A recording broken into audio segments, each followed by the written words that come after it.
इस टाइम में 150 रुपए किलो जा रहे हैं, 200 रुपए किलो जा रहे हैं जी। वो एक अलग से बोनस हो गया, एक्स्ट्रा बोनस हो गया अपना। बोनस 5 लाख के लगभग 5 लाख लगभग हर साल। 30 साल तक अपन 5 लाख रुपए सालाना निकाल सकते हैं। निकाल सकते।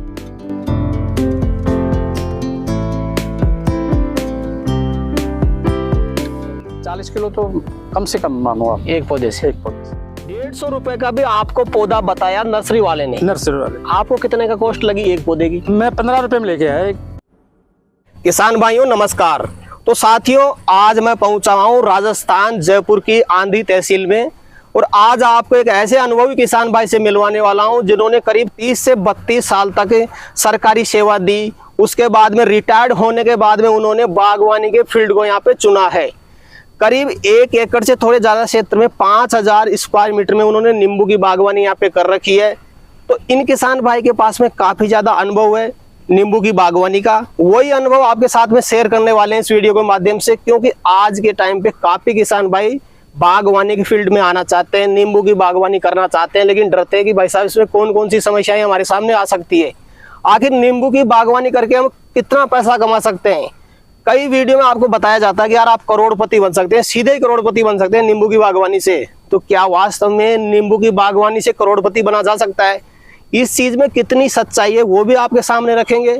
साथ ही अगर आप नींबू की बागवानी करना चाहें तो कौन कौन सी चीजों की जानकारी आपके पास में होनी चाहिए, आपको एक सटीक जानकारी मिलने वाली इस वीडियो में। वीडियो काफी ज्यादा शानदार होने वाला है, वीडियो को पूरा देखें। वीडियो पसंद आए तो लाइक शेयर करें, और जिन किसान भाइयों ने अभी तक हमारे चैनल को सब्सक्राइब नहीं किया चैनल को सब्सक्राइब कर लें। तो आइए किसान भाइयों आज का वीडियो शुरू करते हैं। सर नमस्कार। नमस्कार साहब। सर जी एक बार किसान भाई को अपना परिचय बता दें आप। मैं हरजीराम मीणा जी, और गांव धामस्या है जी, तहसील जमोरामगढ़ है, जयपुर जिला, नला वाली डाणी से बिलोंग करता हूँ जी। जी। तो सर जी आपकी जो खेती का मॉडल आपने यहाँ पे तैयार किया उसके बारे में जानने से पहले मैं थोड़ा आपके बारे में जानना चाहूंगा। जी। थोड़ा आपका एजुकेशन बैकग्राउंड वगैरह बताएं आप।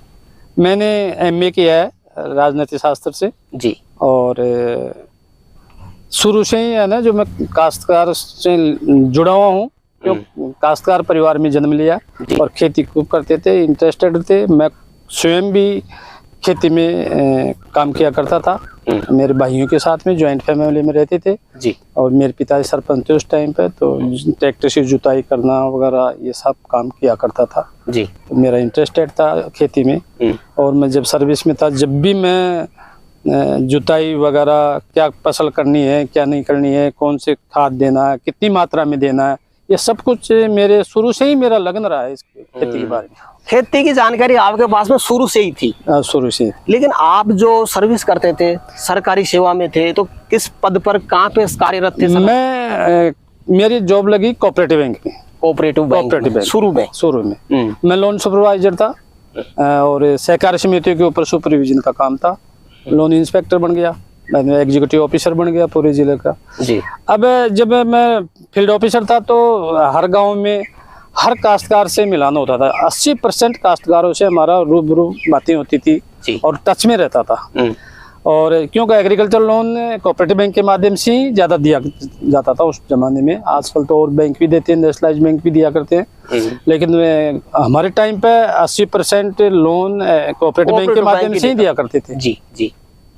उनकी रिकवरी किया करते थे। आजकल तो ऑनलाइन हो गया, ऑनलाइन जमा किया और ऑनलाइन विड्रॉ कर लिया। उस टाइम पर हम रिकवरी करने जाते थे गाँव में जी, तो हर काश्तकार से मिलते थे। 80% काश्तकारों से हमारा रूबरू होता था, उनकी फसल भी देखता था। रिटायरमेंट के बाद में मेरा भी ये मन हो गया कि भाई अपन भी कोई, मेरे बच्चे ने इच्छा थी पापा जी कोई कॉमर्शियल फसलें करो अपने भी, तो कॉमर्शियल फसल में मैंने नींबू के लिए वो किया।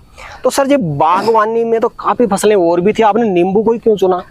नींबू तो क्या है कि नींबू के बारे में मैं शुरू से ही, हमारे घर पे पेड़ थे, 2-3 पेड़ थे नींबू की, जो उसकी देखभाल किया करता था, उनकी जड़ें निकाला करता था, उनमें मेहनत किया करता था। तो मेरा एक नींबू का ही शौक हो गया। दूसरी बात नींबू नींबू का जैसे इन दिनों में गर्मी के टाइम पे अच्छी पैदावार नींबू से होती है अगर नींबू 12मासी है तो जी।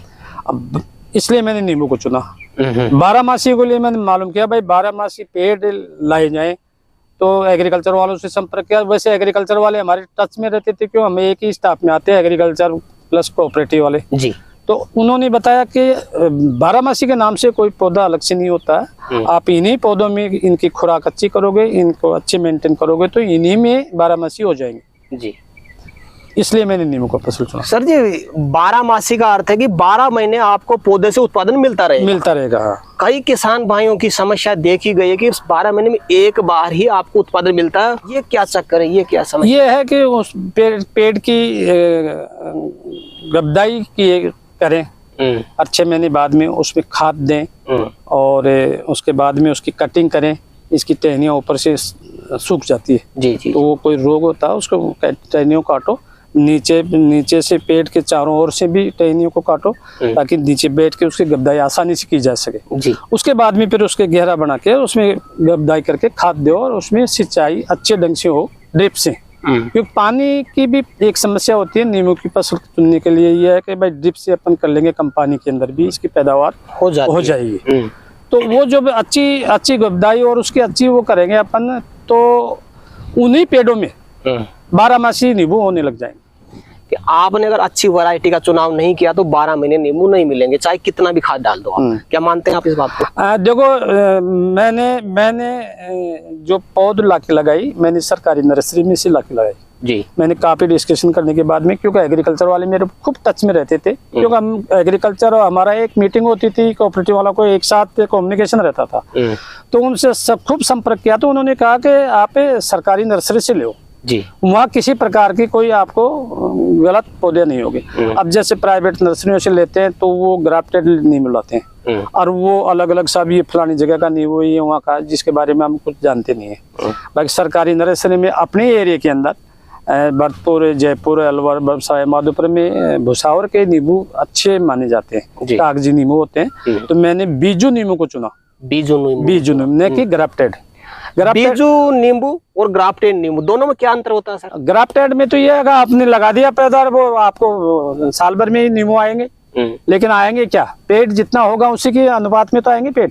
जब पेड़ तो वही 3-4 साल बाद में बड़ा होगा जब भी आपको सही पैदावार मिलेगी जी। तो 3-4 साल बाद में तो अपने बीजू नींबू की भी फसल तैयार हो जाएगी जी। वो भी हो जाएगा। अंतर ये होगा कि ग्राफ्टेड नींबू और बीजू नींबू में ये अंतर होता है कि बीजू नींबू का पौधा सही होगा, मजबूत होगा और अच्छी पैदावार देगा लॉन्ग टाइम तक जी, लंबे टाइम तक।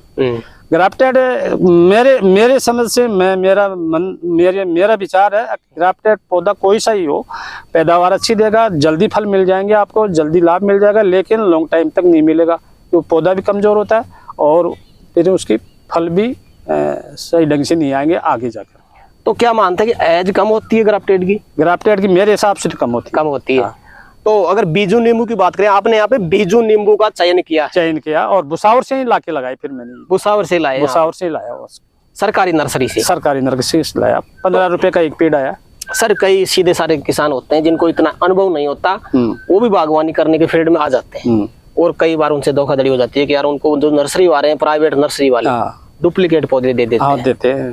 तो कैसे बच सकते हैं इस धोखाधड़ी से किसान भाई? अब धोखाधड़ी तो क्या है, देखो ये तो वो कहते हैं पैसे भी ज्यादा लगते हैं। 150 का नींबू मैंने भी ट्राई की है ना। 150 रुपए का पौधा? एक पौधा जो मैं पेड़ लेके आया वो 70-80 रुपए से कम का नहीं दे रहे थे।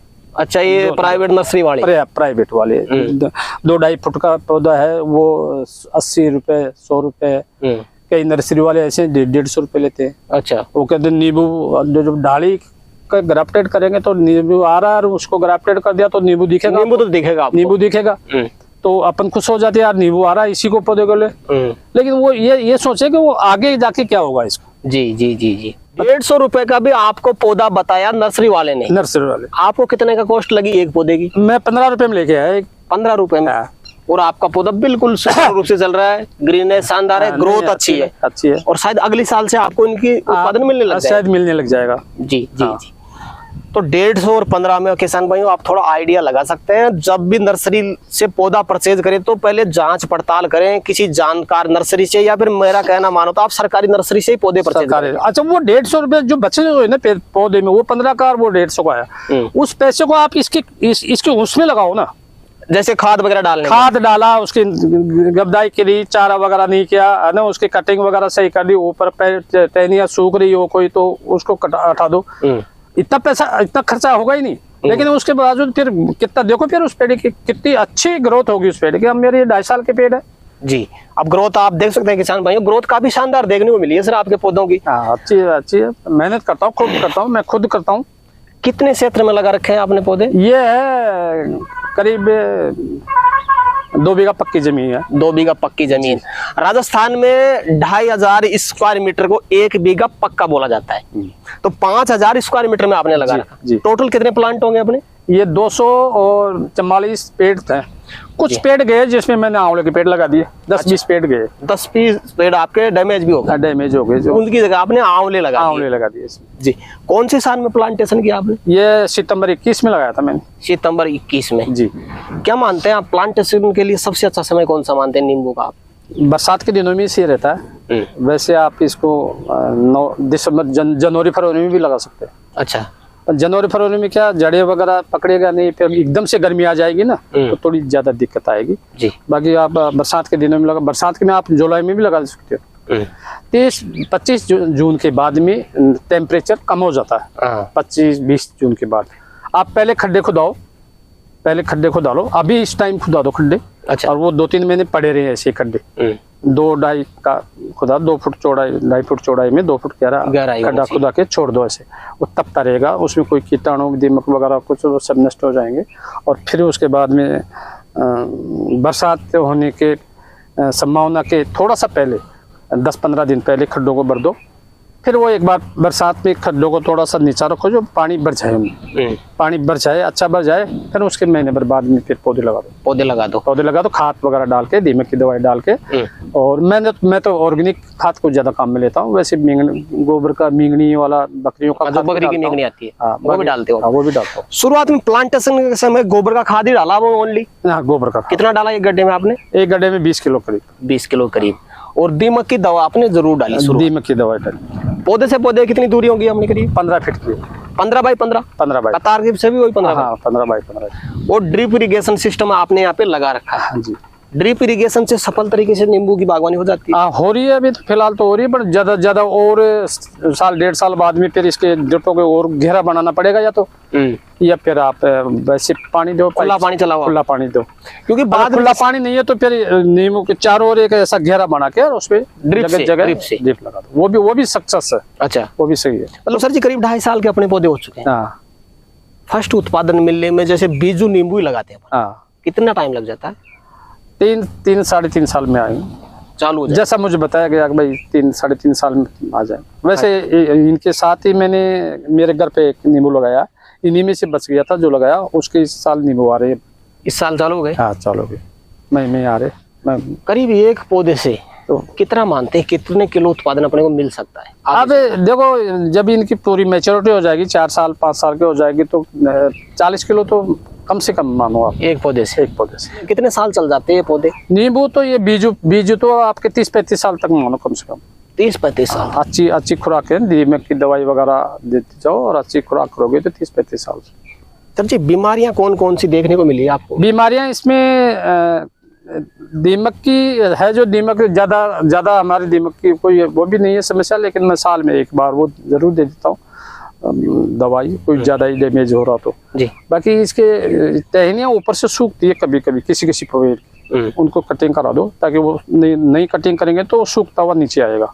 कटिंग करने से फुटान चालू हो जाती है? हाँ, फुटान चालू हो जाएगी वहीं से? हाँ, वहीं से चालू हो जाएगी। जी। बाकी और कोई समस्या आपको देखने को? नहीं, अभी तक तो कोई समस्या नहीं है। जैसे मान लो आपने यहाँ पे 5000 स्क्वायर मीटर में नींबू लगा रहे हैं, कितना खर्चा हो गया आपका टोटल? अब पौध में तो ज्यादा हुआ नहीं, बाकी ये ड्रिप पाइपलाइन वहाँ से लाया, घर से लाया, यहाँ तक लाया, तो वो करीब 80-90 हजार रुपये खर्च हो गए। 80-90 हजार? 1 लाख मान सकते हैं? हाँ, 1 लाख रुपये मान लो बस। आगे चलकर जैसे मान लो 40 किलो ही एक पौधे से अपने को उत्पादन मिलता है, और 40-50 रुपए किलो तो नॉर्मल मिल जाता है? नॉर्मल चलता है भाव। एक साल में कितने रुपए का नींबू सेल कर सकते हैं? अब ये देखो, बस करीब 90-100 क्विंटल नींबू हो जाएंगे। हाँ, सालाना? सालाना। और 50 का मार्केट से दाम मिलता है? 50 का मान लो, 40 का मान लो, 50 का हुआ तो 5 लाख के लगभग? 5 लाख के लगभग हर साल?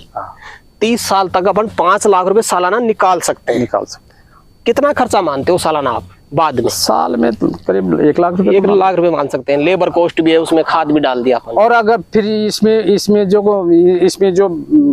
कुछ पेड़ ऐसे हो जाएंगे अच्छी वो खुराक करेंगे तो जो 12मासी नींबू होगा, तो 12मासी नींबू तो अभी इस टाइम में 150 रुपए किलो जा रहे हैं, 200 रुपए किलो जा रहे हैं जी। वो एक अलग से बोनस हो गया, एक्स्ट्रा बोनस हो गया अपना। बोनस हो गया। जी जी जी जी। हाँ। मतलब ज्यादा एक्स्ट्रा बेनिफिट भी मिल सकता है, 5 लाख हाँ, से ऊपर से भी जा सकता है। वो उसकी खुराक के ऊपर है, खुराक के ऊपर वो तो हर चीज खुराक है, आदमी हो, जानवर हो, पशु हो, पक्षी हो, पौधा हो जी। अपन जितनी देखेंगे, जितने उसको संभालेंगे, जितनी खुराक करेंगे तो उतना ही बेनिफिट अपने को देगा वो बेनिफिट देगा। जी बिल्कुल। तो सर जी कोई मुख्य पॉइंट आप नींबू की बागवानी के लिए किसान भाइयों को बताना चाहें तो जरूर बताएं कि नींबू की बागवानी में अगर किसान भाई आए तो क्या सावधानी बरतें? सावधानी एक तो पौधा लेने में सावधानी बरते, राय ले, अपने एग्रीकल्चर वालों से राय ले भाई कौन सा पौधा कहाँ से लाया। और मेरा तो ये है कि ग्राफ्टेड के बजाय अगर बीज लगाए तो ज़्यादा बढ़िया। इंतजार जरूर करनी पड़ेगी लेकिन लॉन्ग टाइम तक वो देगा, और पानी की व्यवस्था ऐसी होनी चाहिए जो भाई लॉन्ग टाइम तक पानी चलता रहेगा। बाकी ग्राफ्टेड तो लाते ही लोग, लगाते ही हैं। जो खरपतवार होती है ना हाँ। पौधों के बीच में, हाँ। कई किसान भाई बोलते हैं यार खरपतवार की कोई दवा बताओ, हम स्प्रे करके ही नहीं, वो तो गलत है, खत्म करना उससे चाहते हैं। जमीन खराब होती है, पोषक तत्व तो खत्म होते हैं जमीन के, जी जी जी। वो किसी भी खेत में नहीं डालनी चाहिए।